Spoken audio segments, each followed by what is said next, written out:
why today. Why is it that this budget standoff we have going on between the House and the Senate is more about political careers than it is about doing what's best for the state of Arizona? Joe, I think a lot of this comes down to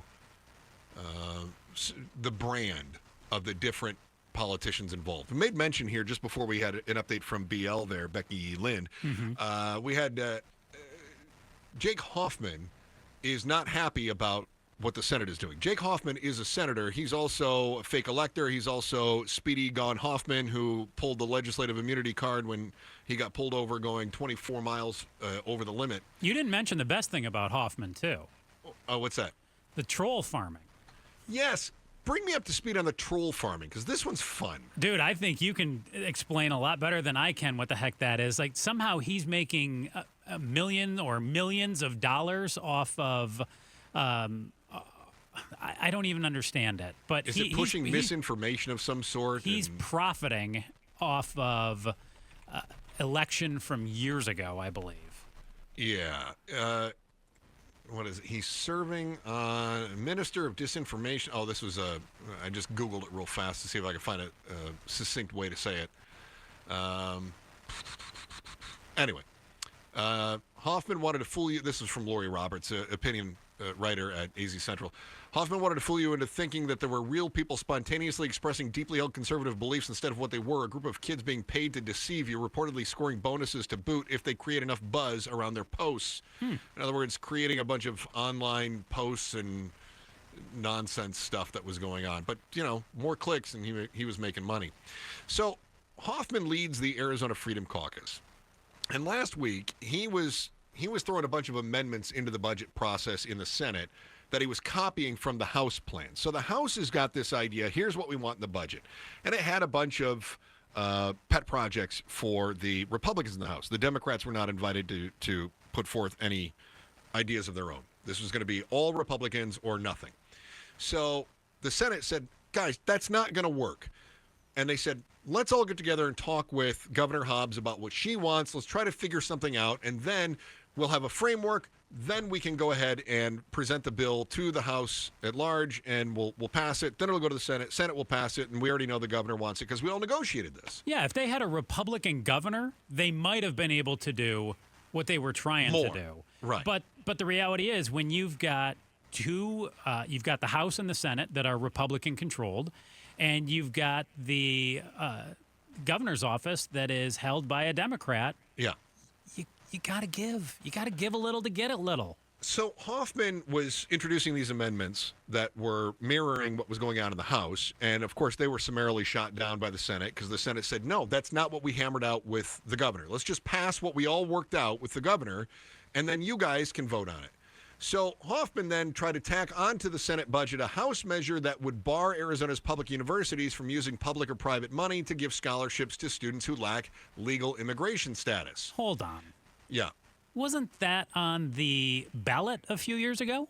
Oh, that's a good memory you got on you. And didn't the voters say, didn't they pass that? Yes, they did.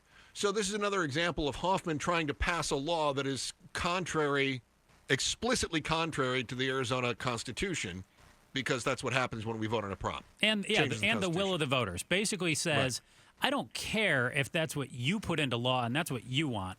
I'm going to do what I think is in my best interest. Well, what I think is going to be in the best interest politically, right? Well, What are my bona fides? I'm going to tack on to the current zeitgeist. So Hoffman is trying to build on his MAGA bona fides so that anybody that he endorses can be looked at as the most MAGA candidate. So that group feels like going hard to the right is the best way to win statewide elections. So he's going to say, you know what the problem is? You know why we kept losing to those Democrats? We weren't far enough to the right. Kerry Lake just wasn't MAGA enough. Right. That was the issue. Yeah. Right? Uh-huh. And then you've got Warren P., who wants to get something done so that he can look like the politician that can work across the aisle. He wants to be the attorney general. So he wants to be able to run and say, look, I'm not crazy right-winger. Arizona, you are a red state, but you put a Democrat in the attorney general's office because the competition was too far wingery. I'm your moderate Republican candidate who's going to do Republican things, but I'm not cuckoo, right? I'm going to stop suing the president. I'm going to support the Trump agenda, but I'm also not cuckoo. That's what he's trying to say with this. And I think that's fair, but apparently he's also not able to get Hoffman in line and get him to knock off the nonsense that he's got going on in the House. And that's what's interesting, because Senator Hoffman is not in the House. Right. But he seems to have a tremendous amount of influence over the Freedom Caucus in the House. And I guess that's because everybody in their own group, right, everybody in their own district says, this is what my people want. Hoffman's right. Hoffman's the guy who's leading the charge on this. He's our MAGA leadership in Arizona. And so the House says, we're more MAGA than the Senate, so we're going to pass these laws, and we're going to tap into the zeitgeist of the anti-immigration stuff that's happening right now. And so Hoffman wants to propose something that is in direct violation of the proposal that we passed just 3 years ago. And they're all like, sounds great to us, because that's what our people care about right now. But he doesn't care, right? He doesn't care about the will of the people. He cares about capturing that zeitgeist. Yeah, and sadly, I don't know his area where he would have to run for office again, but I don't even know if he would care, because he's got plenty of money. He's got his troll farm that made him lots of dough, and he seems like the classic politician that I can't stand. The person who's in it for themselves, like you said, in it for the MAGA wing, thinks you have to go further and further and further. I don't care if it's the right side or the left side. Right. But it's not about the voters.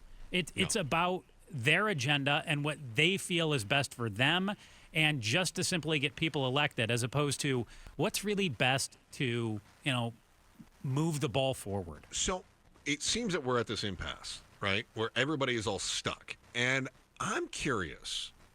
I want to get your take on this, because this is the one segment you and I didn't discuss in rehearsal, so I'm going to throw it at you. Mm-hmm. The way the politicians talk, nobody seems like they're going to budge on the budget, and that the standoff is going to mean a shutdown in a week. But is that really an option? Thanks for watching The Chris and Joe Show.